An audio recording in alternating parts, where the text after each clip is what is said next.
বুঝলাম না আজকে সকালবেলা এনে বই রেছো রান্না বাড়ি করা লাগবো না নাকি? রোদ উঠো সাইমার মাথাটা বেঁধে দেই, ব্রাশ করাইলাম, মাথা বেঁধে দেই, তারপরে রান্না করবো। মুরগির গোস্ত বাইর করে রাখছি, আর গরুর পুল একটা ছিল ওইটা বাইর করে রাখছি। গড়লে লোক ঠান্ডা দিন না, চালু করে মাথাটা বান্ধা শেষ করো, রান্না করা লাগবো, খিদা লাগছে। রান্নাছি বীজ পোলাও রান্নবো না বিরিয়ানি? বিরিয়ানি রান্নলি হইব। বিরিয়ানি রান্নবো আর মিষ্টি লাউ দেয়া মুরগির ওই যে আর রাখছি না রান্না রান্না। ঠিক আছে। সাইমা কি দিয়ে খাবা? পোলাও দিয়া পোলাও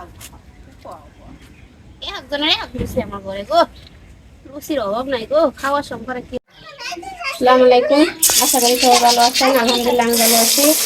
কারণ বাবা সকালবেলা উঠে বলতেছে বিরিয়ানি খাইবো, আর মেয়ে বলতেছে পোলাও করবো, সাদা পোলাও। এর জন্য মেয়ের জন্য রান্না করতেছি, সাদা পোলাও রান্না করবো। আমি এই জায়গায় মশলাগুলো দিয়ে দিচ্ছি, আমি পেঁয়াজ দিচ্ছি,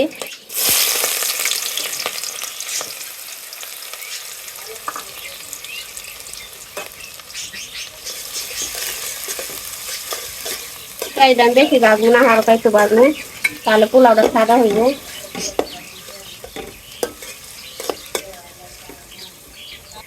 যেহেতু সাদা পোলাও আমি পেঁয়াজ বেশি ভাজবো না, দিয়ে দিতেছে আদা বাটা, পেঁয়াজ বাটা,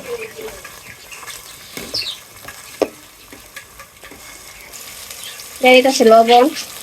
লবণ একটু কম করে দেবো যাতে গোস্ত দেখাইবো। সামান্য একটু জিরার গুঁড়া।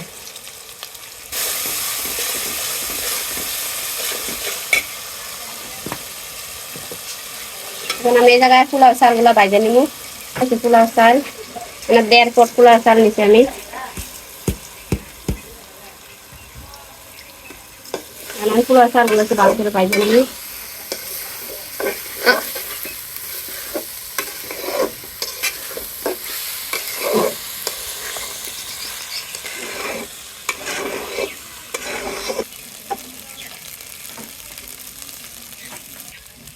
পোলাও চালগুলো ভাজা শেষ, আমি দিয়ে দিতেছি পানি, একটু পানি অল্প দিব, সাথে দুধ দিব। দিয়ে দিতেছি 1 কাপ পরিমাণের মতো দুধ।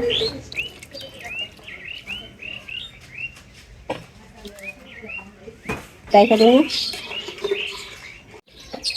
আমার এনে পোলাওয়ার পানিটা শুকাই গেছে। এখন আমি এই জায়গায় কয়টা জিনিস দিয়ে দিব, কাঁচামরিচ, কিশমিশ, কয়টা গাজর পড়লা।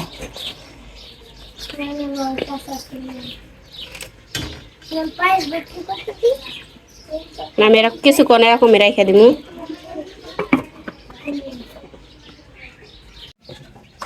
এই যে আমার পোলাওটা প্রায় ফুটে এসে গাজরও সিদ্ধ হয়ে গেছে, লড়াই দিব। জোর জোর হইব, গ্যারান বাড়িয়েছে।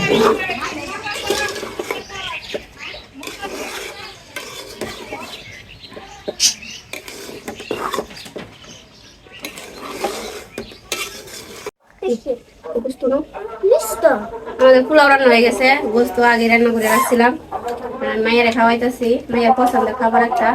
আজকের ভিডিওটা এ পর্যন্তই, আল্লাহ হাফেজ।